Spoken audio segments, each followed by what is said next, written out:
ഇസ്രായേലും യുഎസും സംയുക്തമായി ഇറാനെതിരെ നടത്തുന്ന യുദ്ധം ഒത്തുതീർക്കാൻ ചർച്ചകൾക്ക് തുടക്കമായിരിക്കുന്നു. ഇത് മൂന്നാം പ്രാവശ്യമാണ് സമാധാന ചർച്ചകൾക്ക് തുടക്കം കുറിക്കുന്നത്. യുഎസ് പ്രസിഡന്റ് ട്രംപ് യുദ്ധം ഉടൻ തീരുമെന്ന് കഴിഞ്ഞ ദിവസം പ്രഖ്യാപിച്ചപ്പോൾ അക്കാര്യം ഇറാൻ തീരുമാനിക്കുമെന്നും ആക്രമണം തുടരുമെന്നും ഇറാൻ പരമോന്നത നേതാവ് മുസ്തഫ ഖമേനി വ്യക്തമാക്കിയതോടെ ലോകജനത ആശങ്കയിലായി. സമ്മർദ്ദതന്ത്രമെന്ന നിലയിൽ ഹോർമുസ് കടലിടുക്ക് അടപ്പിക്കുകയാണ് പരമോന്നത നേതാവ് ചെയ്തത്. സ്ഥാനമേറ്റ ശേഷമുള്ള മുസ്തഫയുടെ ആദ്യ പ്രതികരണത്തിൽ തന്നെ കർശനമായ നിലപാടാണ് അദ്ദേഹം സ്വീകരിച്ചത്. ഇറാൻ ടിവിയിലൂടെയാണ് അദ്ദേഹം തന്റെ പ്രഥമ സന്ദേശം പുറത്തുവിട്ടത്. ഗൾഫ് രാജ്യങ്ങളുമായി നല്ല ബന്ധമാണുള്ളതെന്ന് മുസ്തഫ വിശദീകരിച്ചു. പക്ഷേ ഗൾഫ് മേഖലയിലെ മുഴുവൻ യുഎസ് സ്ഥാപനങ്ങളും പൂട്ടുന്നതുവരെ ആക്രമണം തുടരുമെന്ന് പരമോന്നത നേതാവ് പറഞ്ഞിരുന്നു.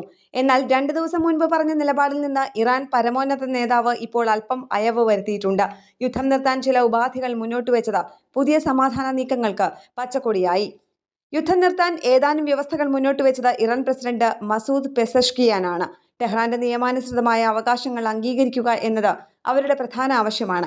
ഇറാനെതിരെ ഇനിയും ആക്രമണം ഉണ്ടാവില്ലെന്ന് ഉറപ്പു നൽകുകയും യുദ്ധത്തിലുണ്ടായ തകർച്ചയ്ക്ക് ഇറാന് നഷ്ടപരിഹാരം നൽകണമെന്ന ആവശ്യവും അവർ മുന്നോട്ട് വയ്ക്കുന്നു. ഒമാനും റഷ്യയും ചൈനയുമെല്ലാം ഇറാനുമായി സംസാരിച്ചു തുടങ്ങിയിട്ടുണ്ട്. യുഎസ് ഇസ്രായേൽ ആക്രമണം തുടർന്നാൽ എണ്ണവില ബാരലിന് $200 വരെ ഉയർന്നേക്കാമെന്നാണ് കരുതപ്പെടുന്നത്. ഇറാൻ സൈനിക കമാൻഡ് സമാധാന നീക്കത്തിന് അനുകൂലമായ നിലപാടെടുക്കുന്നു എന്നതാണ് ഏറ്റവും ഒടുവിൽ ലഭിക്കുന്ന സൂചന. 2008 ജൂലൈയിലാണ് എണ്ണവില ബാരലിന് $147.27 വരെ എത്തിയത്. എണ്ണ പ്രതിസന്ധി പരിഹരിക്കാൻ കരുതൽ ശേഖരത്തിൽ നിന്ന് 40 കോടി ബാരൽ എണ്ണ നൽകാൻ യുഎസ്, ജർമ്മനി, ഓസ്ട്രിയ തുടങ്ങിയ രാജ്യങ്ങൾ മുന്നോട്ട് വന്നിരിക്കുന്നത് സമാധാന ശ്രമങ്ങൾക്ക് ആക്കം കൂട്ടുന്നു. വിലക്കയറ്റം തടയാൻ ഇത് സഹായകമാകുമെന്നാണ് ട്രംപിന്റെ നിലപാട്.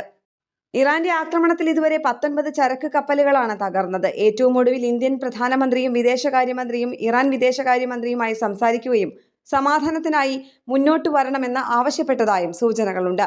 സമാധാന ശ്രമങ്ങൾക്ക് ഇന്ത്യ മുൻകൈ എടുക്കണമെന്ന് അവർ നിർദ്ദേശിക്കുകയും ചെയ്തിട്ടുണ്ട്. ഇന്റർനാഷണൽ ഡെസ്ക്, കേരള പ്രണാമം.